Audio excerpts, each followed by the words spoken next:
Welcome to today's video, guys. I'm Maryam, and in this episode I want to chat about how to trust your subconscious mind after trauma.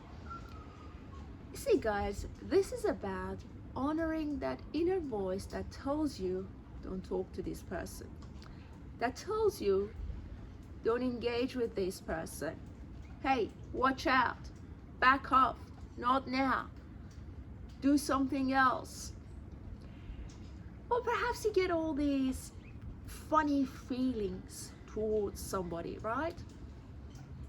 This inner voice is what we want to trust, especially after having experienced trauma, specifically narcissistic abuse or severe childhood trauma. You see, guys, lately I've been running to a woman. It literally happened twice, and some part of me, and I believe that's the inner voice, is telling me to back off, to watch out, to be careful, right? The first interaction felt a bit awkward, but I didn't say anything. You see, this woman presented herself as a surfer.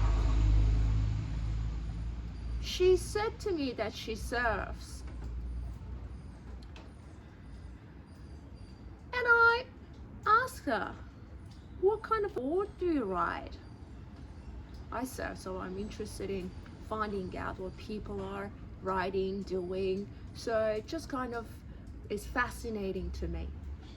And she said that I do stand-up paddleboarding. I didn't say a thing, but it was so awkward. I felt there's a massive distinction between doing stand-up paddleboarding versus surfing. Yesterday she showed up again. She kind of rocked up, and I thought, wondering what's going to happen here. I've been having the same feeling towards this woman. It's like red flag or like a warning sign. It's just something that I just want to embrace and honor, considering my background. And she said to me that she was going to surf, and I thought, and I said it. I said, you mean stand-up paddleboarding? She just had it. Everything went quiet.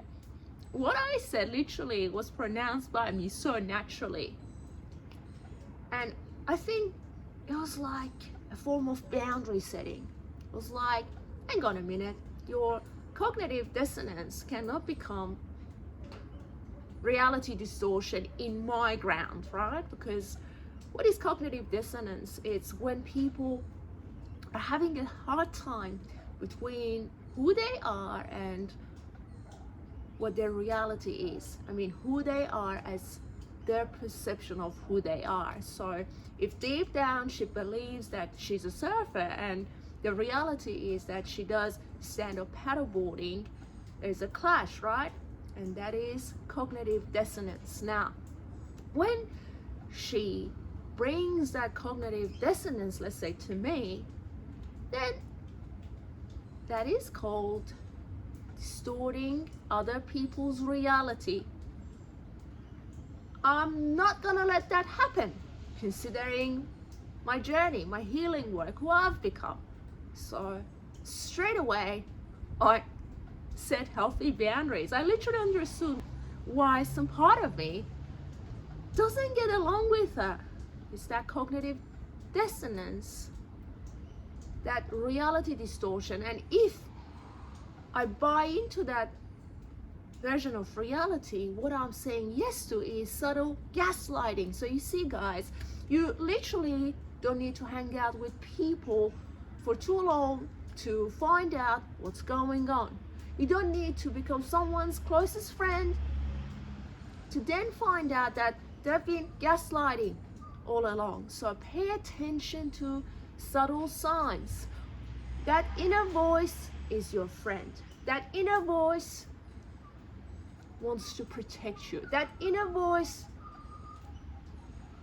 is your subconscious identifying and recognizing the red flags. So you want to honor that voice and say, no, not here, sorry, I'm not buying into that subtle gaslighting, goodbye, and leave it at that. Doesn't mean disrespecting people, it only means you decide what you want to experience in your reality and who you want to be with. Hopefully you guys find this video helpful. Take a moment to honor your journey, to honor your soul, to honor who you truly are. Keep shining your light. Look after your precious soul. Have a great day, and I'll talk to you soon.